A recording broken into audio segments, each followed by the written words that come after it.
The last time I made this kind of video, I took a look back at my overall top 10 games of all time. And for those of you who have seen it, you may have noticed that I broke my rules about not including multiple games from any given series. I included 2 Sonic the Hedgehog games in it.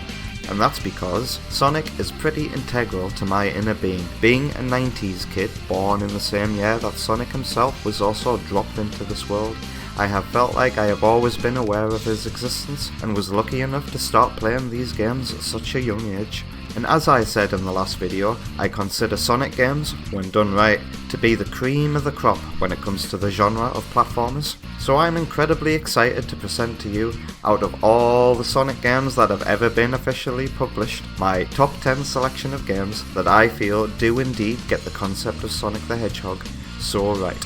So grab yourself a chili dog or curry flavoured popcorn while I take you on a journey back in time.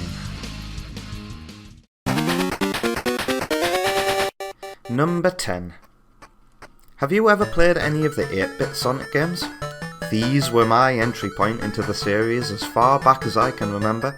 One of my earliest memories is the fear and dread associated with seeing Sky-based Zone from Sonic 1 on the Master System paused and left flickering on the television screen, as leaving the game paused and left on was the only way of saving back then. But as much as I loved exploring 8-bit Sonic 1 and discovering all of its hidden 1-ups and how to collect the emeralds, this isn't the game I will be talking about. It should come as no surprise that 8-bit Sonic 2 is getting an entry on this list. When I was a kid, this was the game I was more attached to. It might have had something to do with the fact that I had this with a cart and its box and manual, while Sonic 1 was simply built into my Master System 2. I probably felt more of a sense of ownership of the game in this way, as I could also read its manual, and the game also showed a cute sidekick in miles per hour on the box, and its splash screens, so I was probably attracted to the idea of having a buddy this time too.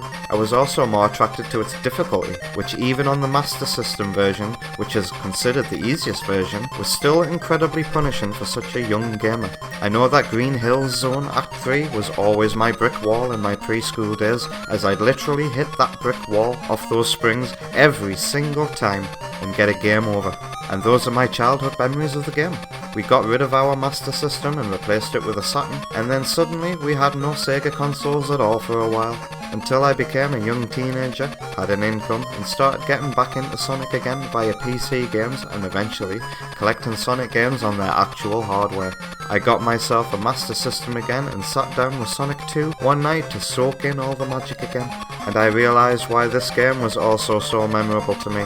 I love how this is still one of the very few Sonic games that dares to open in a level theme that isn't referencing the Green Hill archetype. Sonic games that open in this way tend to be much beloved by the community. The music is absolutely incredible. These are 8-bit compositions that really take advantage of the hardware that they play on. There are other people out there who might be able to explain why these songs sound so good, but all I can do is geek out about all that jazz. I will say that these compositions sound so good on their original hardware that finding really good remixes of them that match my standards has been a very long and deep journey of digging into YouTube's archives. The visuals are incredible too. The colours just pop, and the contrast makes me want to study colour theory to understand why. Even when adapting these tiles for my remake, I have barely made any alterations from the original colour palette. Sega's 8-bit machines were certainly capable consoles compared to what I've seen from its contemporaries. Both versions of Sonic 1 had one zone where the background was different across all 3 acts, and this game evolves that trend further. Sky High Zone has 3 different backgrounds across its acts, and Aqua Lake takes us inside some sunken underwater ruins. These also happen to be, visually, my favourite levels in the game. I have always been disappointed how the 16-bit version of Sonic 2 didn't also evolve this trend. Good thing that Sonic 3 picked up the slack. And boy, is it still a challenge. Finding out how to collect the Chaos Emeralds is very rewarding, as well as exploring the levels for every single ring and 1-up that are littered throughout. Hang on to your 1-ups because you're gonna need them for the trial and error that is Green Hills.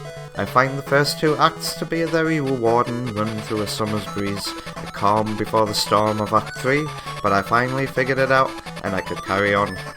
Aqua Lake introduced the concept of maze-like level design, which pops up more often in the finale of the game. I love how Gimmick Mountain also dares to be different. Not many Sonic levels place the end goal to the left. I love that subversion of expectation, and it's a concept I love to experiment with today. Scrambled Egg is arguably the first Sonic level with a virtual aesthetic, and its music slaps. Figuring out those pipe mazes was always a one-up draining challenge. I remember the night I finally achieved what had always been impossible in my household.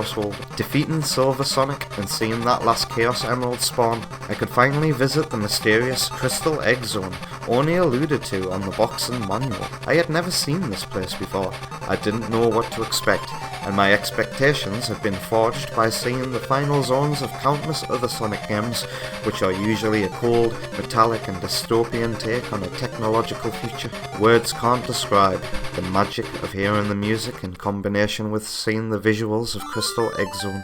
And instead of spoiling the planned finale of my remake, I want to ask you, what is your interpretation of this level? Many believe it to be a winter level simply because of its musical connection to Beta Ice Cap from Sonic 3, but I don't believe this to be the case. Sonic CD takes musical cues from 8-bit Sonic 2, even when the zone is completely unrelated to the one where the motif came from. I want to hear the interpretations that dare to be different. I wonder if anybody gets the same vibe that I do.